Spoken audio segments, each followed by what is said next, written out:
I think people are starting to see us. Yay, Wine Wednesday. Hello. Wine Wednesday. Best day ever. So welcome, everyone, as you start to get on Twitter, whether you're on LinkedIn Live or Facebook or Periscope, wherever you are. Happy to have you. It is Wine Wednesday. Hello, hello, hello. Yes. And today we're going to talk about wine and some other things. Today I am chatting with Sandra Guibord. Did I say that right? Yes, that's good. Guibord. It's perfect. Guibord, which is French, because I struggle with my French. Everybody who followed me knows it's my passion, but I'm bad at it. And we're going to talk about Sandra's Wine Life, which is her multimedia platform where she helps corporate clients and other people, regular people, pick wine to entertain. But before we really talk about wine, I want to talk about what you did before and how you got into wine, because Sandra was a model and an actress. And today I actually was looking for one of your shows. Oh boy. That hunter guy with the human pets. What's the name of that show? Anyway, oh gosh, that's funny. I it on Roku. So can you tell us a little bit about your modeling and acting background? And I was a soap opera fan, so I would love to know a little bit more about which soaps you were on. Even. Oh yes. Oh my gosh. Well, I'm so excited we got to do this. Thank you, Shoshana. And so yeah, I started very young. I was a teenager when I started modeling and moved to New York and had a great career for a long time. And you kind of naturally start doing a lot of TV commercials. Next thing you know, I'm like working on a soap opera, and you study as you go along. I worked on One Life to Live for quite a while, and then that's so funny. I was the hussy of the hospital. I was a nurse, and I was just like shameless hussy of the hospital. I was always chasing this one poor doctor named Dr. Mike. That poor guy. And then as an actor back then, you would go back and forth to New York, LA, do the pilot season, come back to New York, make some more money, go back out. Then I finally booked a show and moved out to Los Angeles. I dyed my hair red. I got to play a scientist on a spaceship and drive a spaceship and dissect sarcophagus and monsters. It was awesome. It was so much fun. Amazing. And then I ended up staying there for about 8 years in LA doing different things and episodics. You just keep the work, keep going. But the best part of living in California was my passion for wine that had started in New York. I got to go and start visiting vineyards and learning about wines. And then I started building relationships with some of these vineyards and people. And I got an amazing education. There were a couple of vineyards. They would give me wines to bring back to Los Angeles. And I would have like little marketing sessions in my house. So I would invite friends over. We'd do little, breakdowns of our wines, kind of our tasting notes, give all this market research back to them. It was just for me, it was a natural transition, but I know it seems odd to go from lingerie model to wine expert, but I don't think so. It's normal. Were you spending time in Napa? Where exactly were you? Were you in Napa, Sonoma, both? I was actually, because of LA and the driving and how easy it was, I was in Paso Robles, Santa Maria, the good place. As that mid-coast. Gotcha. I'm so passionate about that area of California. And people only think of like California, Napa, Sonoma, Rutherford. It is gorgeous in this mid-coast of Paso Robles is like cowboys and Cabernet. It's pickup trucks and wild boar roasts, and these people are wonderful and passionate about their wines, and their wines are wild and kind of sexy there too. So you did all that. You were a lingerie model. How did you get back to the New York area, and how did you finally go, all right, wine is my passion? What was your aha moment? I did have an aha moment, and I wanted to recreate myself. I wanted to start something new, and I really didn't want to continue in the acting field. I just felt that industry was changing so much in the year 2000 with technology, and and not necessarily for the better, for opportunities for actors. So I was out for a run one day, and I was out for a run jogging. And I was like, all right, what do I want? What do I love? Find a thing you love in this world and figure out a way to get paid for it. And I started running, and I'm like, oh, I love wine. I can teach these classes. I can do this stuff. And then I thought, you know what? Because I come from a corporate background, and my family, my father's big in the corporate world and technology, and I've been to a lot of their events and stuff. And I said, I can go the corporate route, and I can teach seminars to businessmen and people at large corporate gatherings when they do these things. And they have those offshoots, and they need to entertain certain groups I can do corporate entertainment. And I literally ran home, got my piece of pencil out, and I wrote my business plan in 15 minutes. Wow. I have been executing on that business plan for 20 years now. Okay. 20 years. And I got one of my first clients was Chrysler Corporation. Okay. And then I moved on to other technology companies and then to banks, large financial institutions. And it just came from there. It just kept growing and growing, and I'm really happy. So for people who may be like, oh, she's working with corporate clients, what does that mean? Because there are people who won't understand what you're talking about, right? So maybe figuring out how to navigate in the wine world, like they may not even know that this is an idea. Tell them. Yeah. Well, how it works, my business model right now with the corporate wise is large companies will hire me, like the large banks right now, they hire me to entertain their high net worth clientele. So right now through COVID, I've always done that. I would do an event for 150 people. We'd have I would be the entertainment. They would have a panelist or a panel, and they would talk about reputation management in the workplace, or, up in emerging markets and that sort of thing. And then they would come to me, and then I would kind of match the wines with the theme of the night. And then I would be the entertainment for the evening. And so, but now all corporate of America is they can't reach out to their clients. They can't really go out to dinners and play golf and do these big events and stuff. So it's all gone virtual. Yeah. And so now I'm doing virtual seminars 2-3 nights a week, entertaining people all over the United States, shipping wines, I partnered with Thomas Preddy events and catering, big from New York. Yeah. And so where he ships out these beautiful cheese and chocolate boxes, and then I get the wines shipped, and then boom, we go live, and I do this for about an hour to an hour and a half.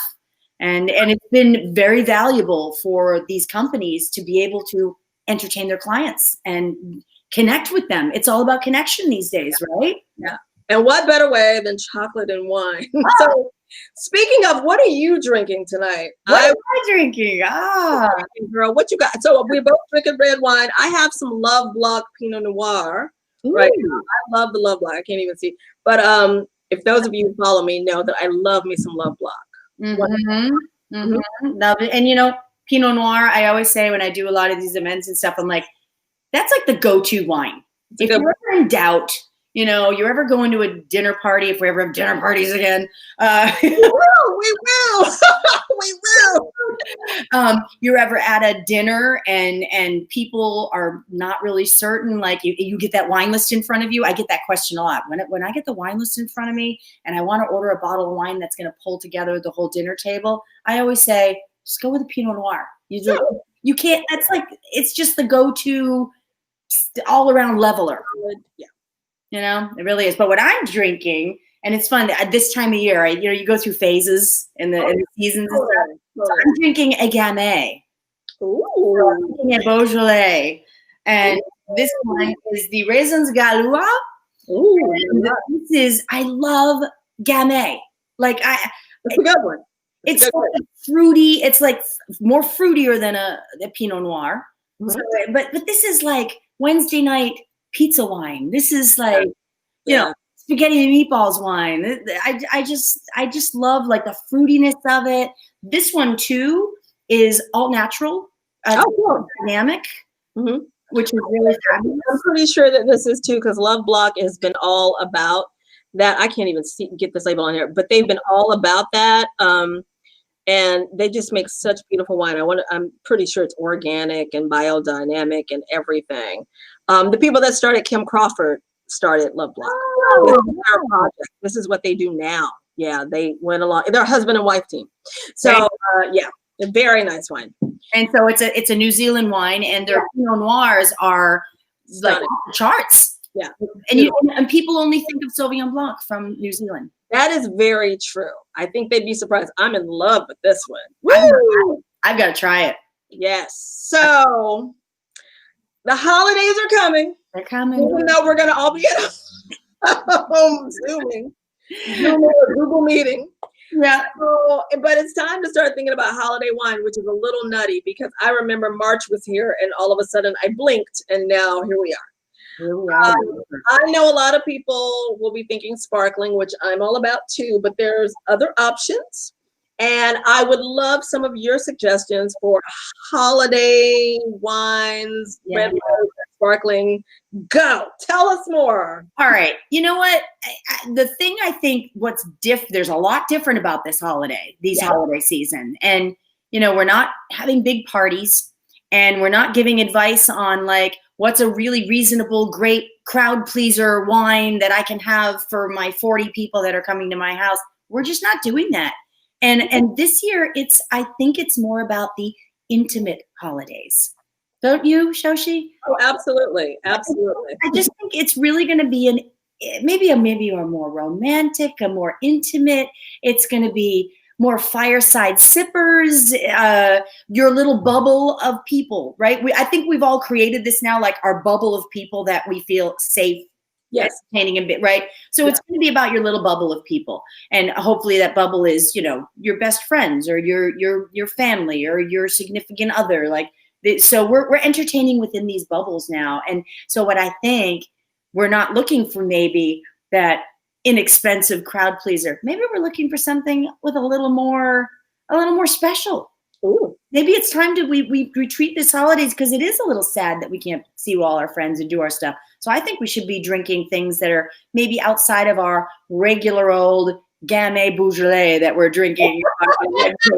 Because I think this bottle's about $14, which it's awesome, but it ain't nothing wrong with that. Yes. Maybe it's time to start drinking things that are a little more special.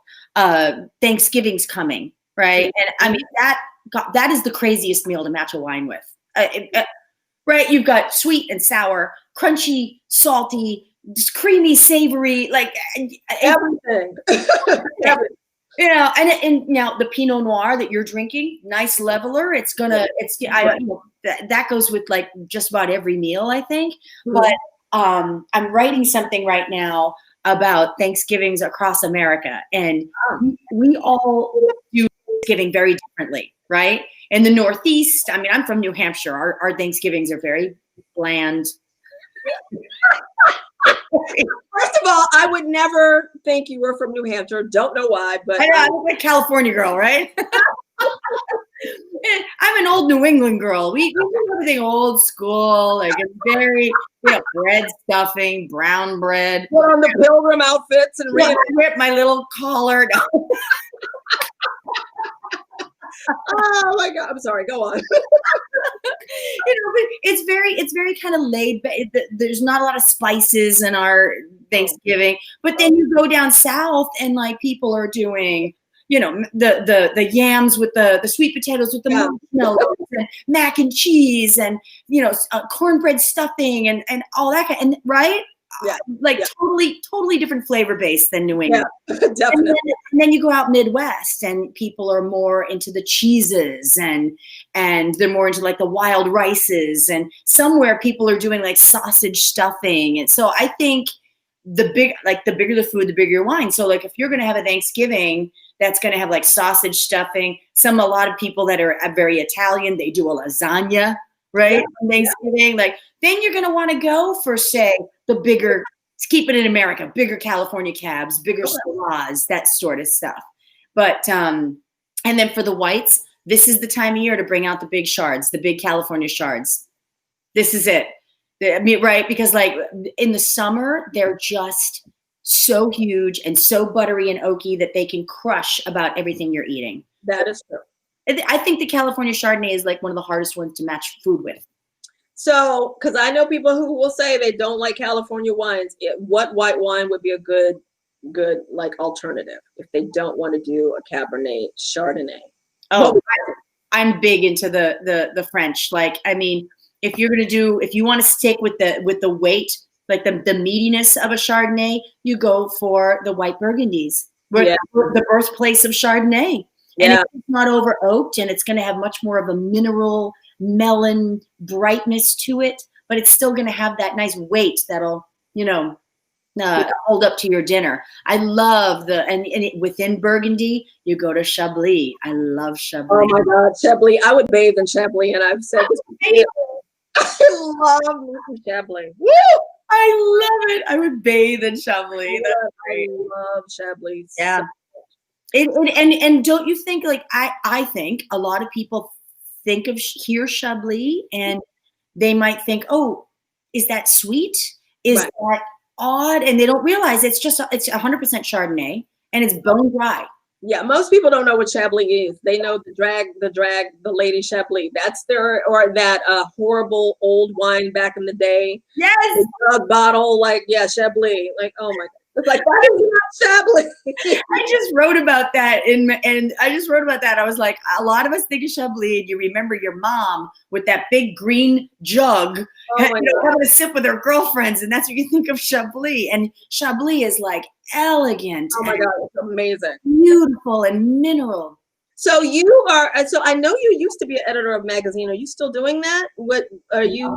Not anymore. So I started with Your Life magazine. I was with them for long years, 7.5, 8, almost 8 years. I was with them, and then I worked with Venue magazine, and they're a beautiful publication. They feature the whole art world. I'm not sure if you're sure of the Shoshi. I'll get you an issue.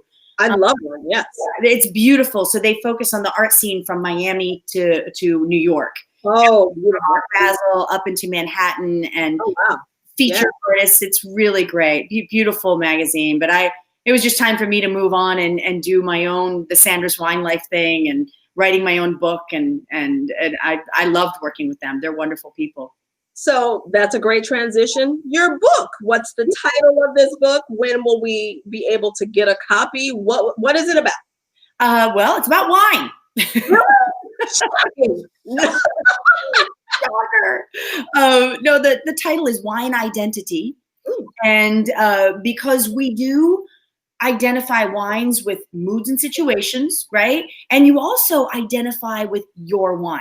Like, you go in the wine shop, you know where your bottle is, right? And you know when your sister comes over, you know what she likes, you know what your best friend likes, you know what your mom drinks. Like, everybody's got their wine, their thing that's theirs. Like, you like your Foxglove, you like what you're drinking there. And as you change through the seasons, your identity, like what you're doing, your activities, your clothes, your food, everything changes. You're very different in July than you are in January. Yes. So your wine identity needs to change with that. So my book is broken into the seasons and all of the what, where, and wine of each season. What, where, and what you're doing, what you're wearing, what you're eating, and the wines that go with it. Oh, I like that. Do you know when it will be out? Do you know when it'll be out, or you're shooting for January? Okay. Oh, soon. Yeah. Yeah. It might be January 31st. But I like that. January. We'll be on the lookout. We'll just sip and wait. Sip and wait. So we talked about Thanksgiving, which then brings us to Hanukkah and Christmas. I mean, shout out to my Jews. I can't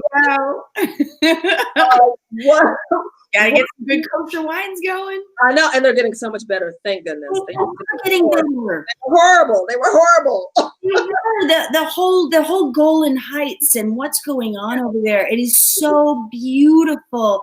Yarden is probably their biggest vineyard, and their wines are fantastic.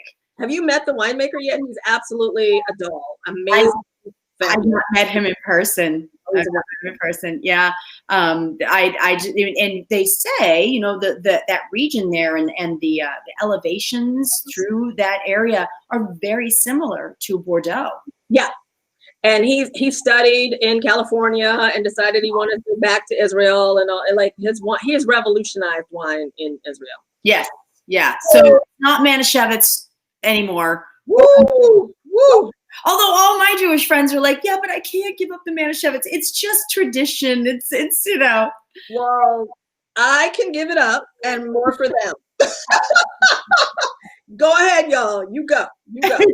I'm here with my Golden Heights. So Christmas will be coming. Yeah. We're gonna all be Hallmark. Well, the ladies and some of the men, even though they may not want to, will be watching Hallmark movies. I've already started.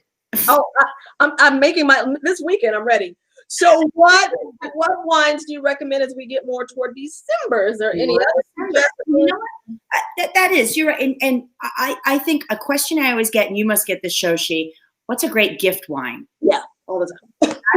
That's like the big, and so I've said this before, and I'm going to stick with it this year. You know, even, you know, you have friends that are wine lovers and you want to give them something nice. And I have always been suggesting to buy a bottle of port for someone. Ooh. Only because, Shoshi, do you buy port for yourself ever? No, right? I don't. No, the people don't buy it for themselves. And it's such a beautiful bottle of wine. And it's such a nice thing to break out and have a little glass, have it with some cheese or some chocolate by the fire. And the thing that's nice about it, you give someone a bottle of port, it lasts a long, long time because it's a fortified wine, right? It has that little bit of like brandy-esque in there that makes it last so long. And every time they open it, they'll think of you. I think that's a nice gift. Nice and sexy. Yes. And I think, again, these holidays, like, let's be nice to ourselves. Let's drink some big, sexy Syrahs and some big, you know, another great gift wine in the holiday. I mean, like, to do something special, Amarone.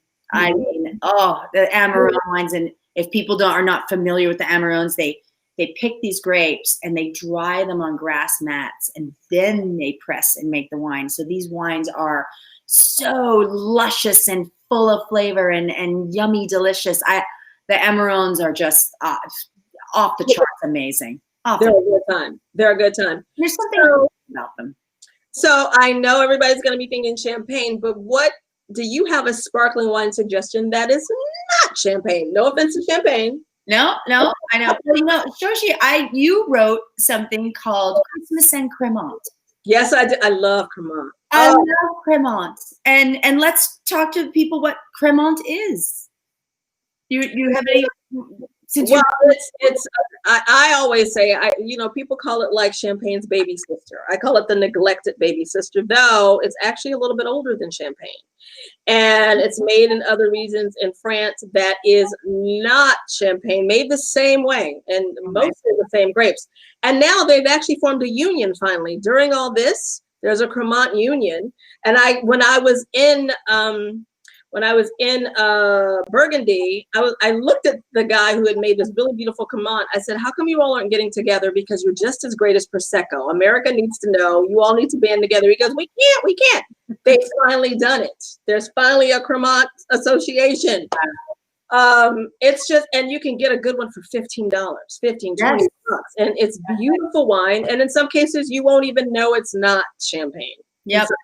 And it's made in the traditional method, which the two methods of the sparkling wines, you know, Prosecco, the second fermentation, I'm not saying this for you, Shoshi, but for our friends, the second fermentation for Prosecco is done in a big metal vat, like a big steel vat. And then they do the fermentation and then they put it in the bottle.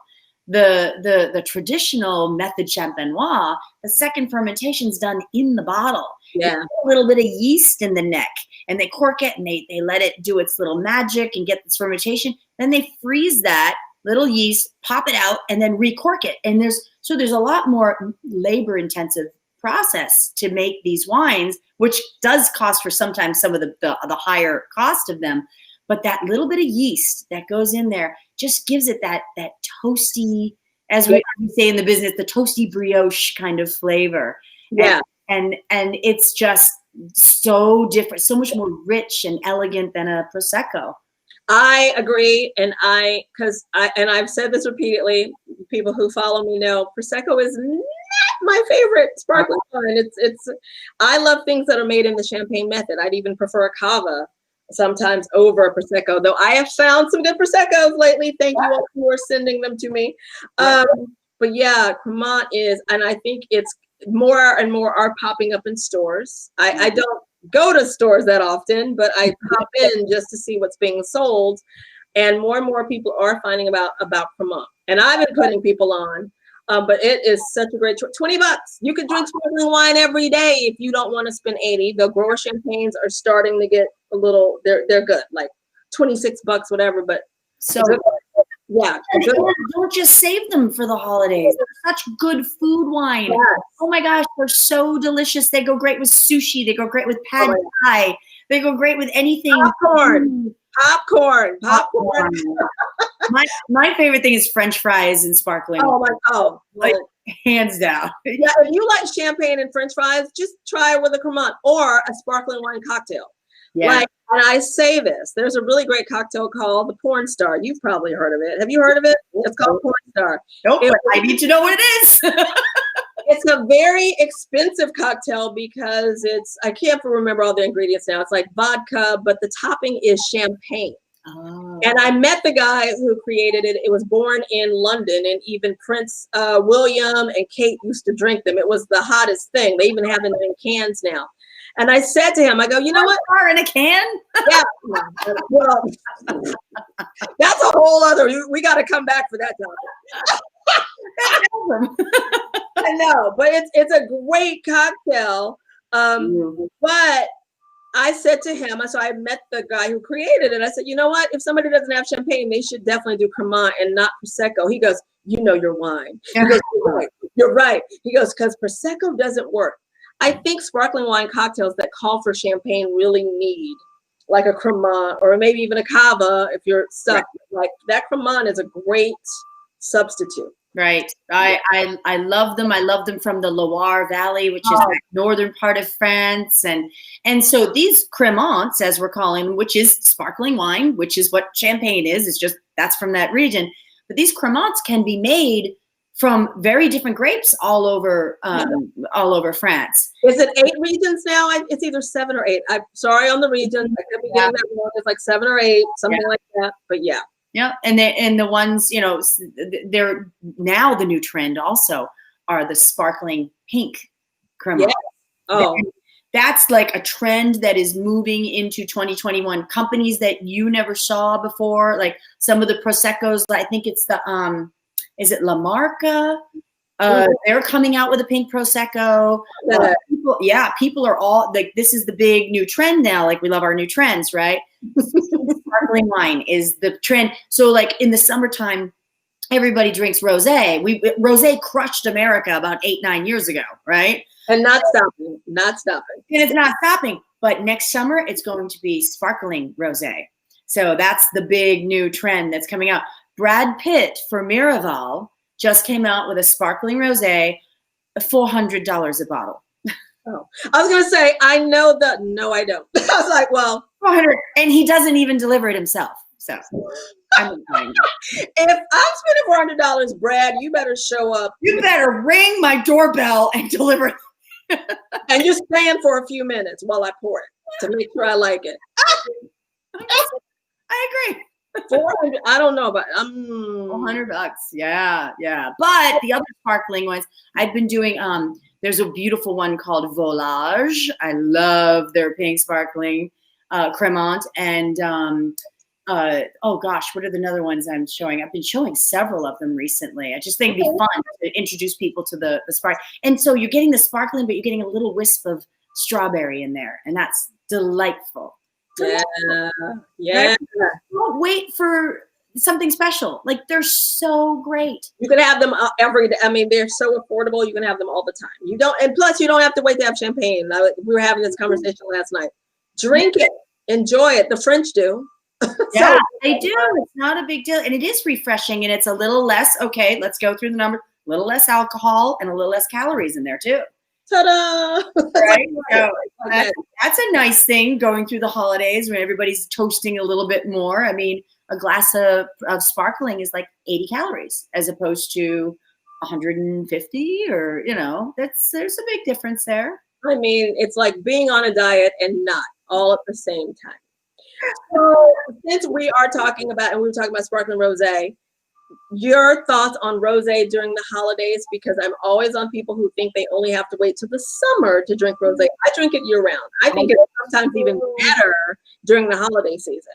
I do too. It's such a great food wine. There's something, I mean, yes, in the summer it's hot and you drink it cold. I love rosés in the winter, in the spring, and the fall. I mean, I love them all year round.